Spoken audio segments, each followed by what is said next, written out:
Hello, in this video we're going to share some tips on how to assemble this nightstand. But before we get started, here's a few things to keep in mind. Make sure you have a Phillips head screwdriver and just make sure all the pieces are facing the right way as you're putting it together and you'll do great. So let's get into it. Just a quick disclaimer, these tips don't cover every step, so make sure you follow the instructions and complete all the steps in order.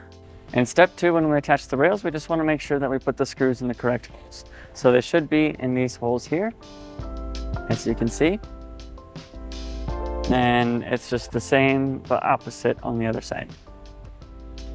These holes here.